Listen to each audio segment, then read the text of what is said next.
how crazy is it that you don't need your own money in order to generate wealth? Can you imagine if they taught that in school, where the school teacher stands at the front of the class as well, children, you no longer need to worry about getting a job because other people are going to give you their money so that you can go and get wealth yourself. That would be an interesting class that day, wouldn't it? I'm sure. But that's actually true. So whether you're a multi-billionaire, multi-trillionaire, like a certain Mr. Musk, or whether you're Dave who lives above the chip shop, the strategy is identical, weirdly enough. And you don't have to be a billionaire in order to make this work. What do I mean by this? So there are lots of opportunities in the world that people with money like the idea of, but don't know how to execute. They don't know how to do it. So they have money, but they don't necessarily have the time or the skill to execute the plan. So this is what we call the wealth triangle, which if we look at not quite a triangle. I can't do the heart and I can't do the triangle. I don't know if anyone does it. But anyway, so you have money, you have time, and you have skill. So let us pretend for a minute that you have no money. Well, I started like that as well, so I don't need to pretend I absolutely was in that no money category. But I did have a little bit of time and I did have a certain amount of skills. So my job really was to say, well, actually, I have got the money. I don't have that. Have I got the time? Yes, I've got a little bit of time. Have I got the skill? Yeah, I've got the skill. So my job really isn't to develop the time and the skill. My job is to find the people with the money, which is exactly what I and my partners have actually done.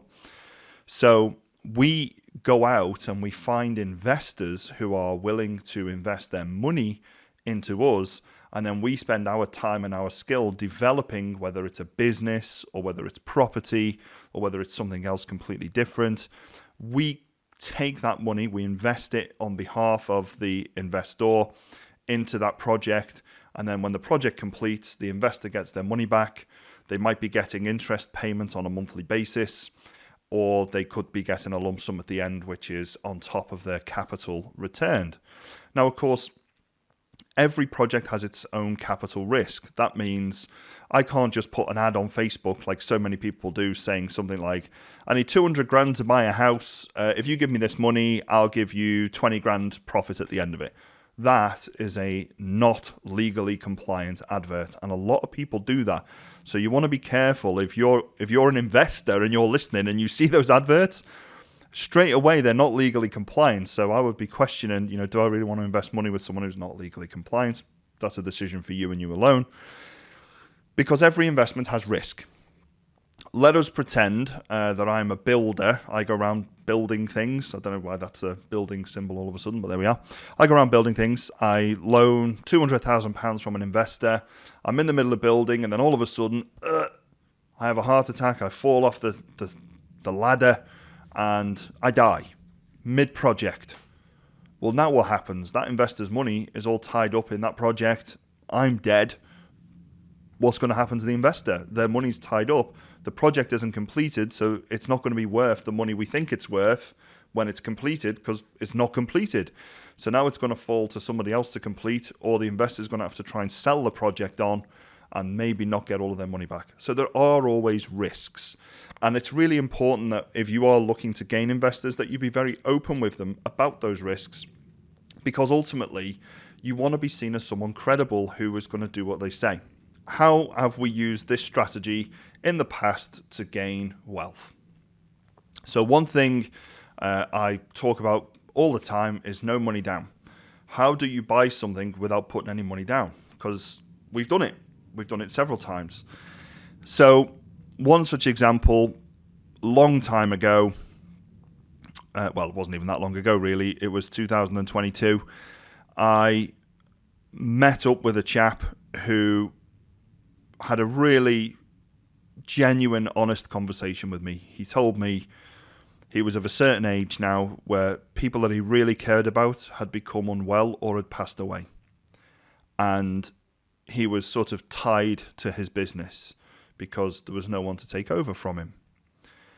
And what he really wanted more than anything was he wanted to have time that he could go and spend with his wife, which, of course, that's lovely. So he said, just make me an offer. Don't be embarrassed. And he's a genuinely lovely, lovely man. And I went away that night and I had to think. I spoke it over with my wife. It wasn't my wife yet. She was my partner, not my wife yet. And we put an offer together, which basically was, we will pay you an amount of money every month from the profit of the business, which is a set amount every month for the business. And then we will pay you an amount of money for rent because they own the building. And it was like, shoot my shot, right? So put that over in an email, and he responded within about 4 hours, I think it was. I sent it really late at night as well. And he responded within 4 hours and said, yeah, that's great. Let's do it.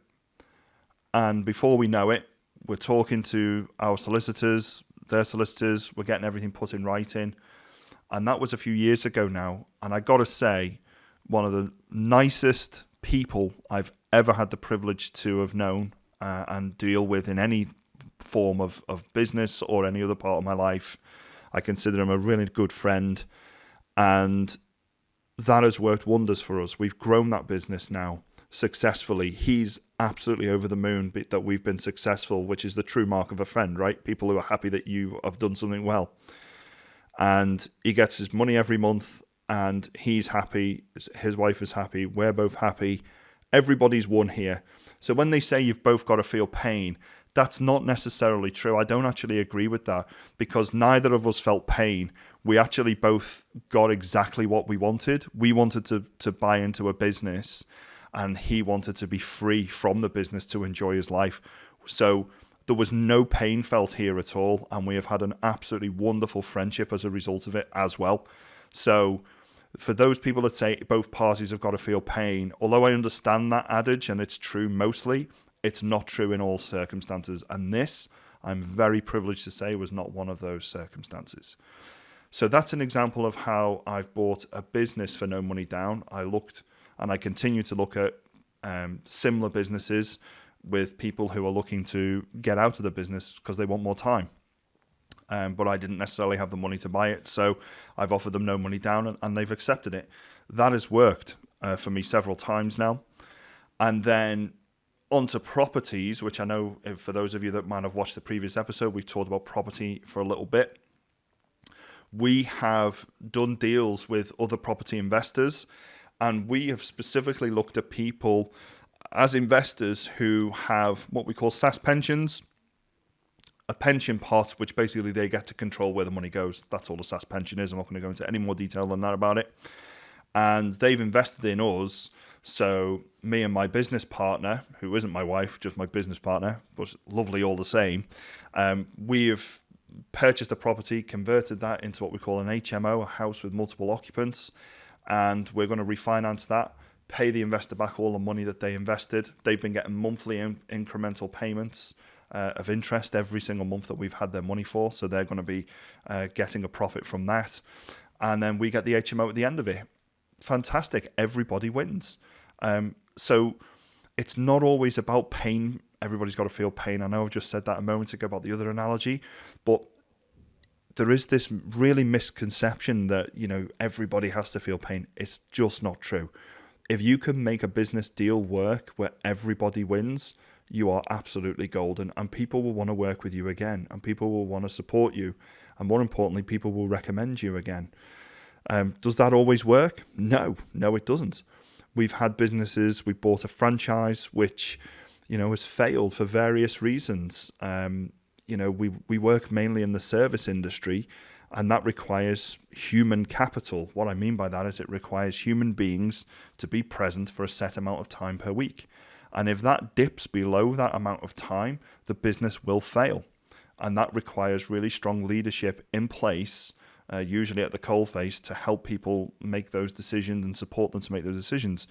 One of the strong lessons I've learned is we didn't put the right leader in that business, and that didn't work out. That's really sad. We don't want that to happen ever. We get into business because we want to make profit and we want to improve people's lives. In that particular case, it didn't work out. But we did have to use some of our own money to do that. But it was money that we generated from the profit of another business. So it wasn't money that we'd sort of saved. We used our business profit to buy that other business. So obviously that's now not been realized. So it's tax deductible, which is one positive. But that means the loss of employment for people, which is never nice. So, it's not always perfect. And I don't want to sit before you all today and say, oh, well, actually, everything works perfectly every single time, because that is absolutely not true. But when you are not successful with a particular business, there are always lessons that you can learn from it as well. And those lessons might be very heavy penalty lessons, like financially heavy penalty, or they might be time heavy penalty where you've got to invest a lot more time. So we have to sort of try and balance out that risk. So when we talk about, it is crazy that you don't have to use your own money. That's true. But there are other risks that you have to take. You would have to invest your time. You would have to invest your skill. Does that guarantee that the project or the business will work and be successful for many years? No, it doesn't. But the way that you can limit that risk is by learning from any mistakes you've already made. You can you can adapt, improvise, and overcome from those mistakes. And you can start to build in resilience into your plans for the future. You say, well, actually, that didn't work here. So what I'm going to do is I want to make sure I don't make that mistake again. And I'm going to change it by doing this. And that is the mark of a seasoned business professional versus somebody who might be starting out, for example. That doesn't mean anybody that starts out is guaranteed to fail. That's not true. Lots of businesses can start out and be very successful, but they don't necessarily need their own money to invest. They can use other people's money. So I hope that's been useful for you. It is important to understand that when you use other people's money, you do have to fully explain the risks to that individual. And it's always handy to have a document that they sign to acknowledge those risks. And it is important that you go through those risks with them in a bit of detail so that they can ask sensible questions. Because what you don't want to have is an investor that walks away going, well, nobody explained that to me. And then they may have a legal argument to come back to you and sue you, which, we're very fortunate. We've never done that. We've had the risks explained. But some people make the mistake of saying, oh, everything's perfect. It'll always be great, when actually nothing's further from the truth, because business is the great divider between success and not success, or failure or learning, depending on how you view it. So making sure when you're messing around with other people's money, you have really good contracts in place that detail what's going to happen if this happens. What are we going to do if that happens? Who's going to be liable for this? When are we going to pay you back? When are we going to pay you if there's interest payments? What are the risks if we don't complete? Who's going to have control of, let's say, the business or the property if we don't pay you? What's the consequence? All of these things are really important, and I would encourage you to have. And we're going to cover that in more detail in our in-person live events, which I really look forward to seeing a lot of you on in the very near future. I hope that's been useful, and I look forward to seeing you on the other side.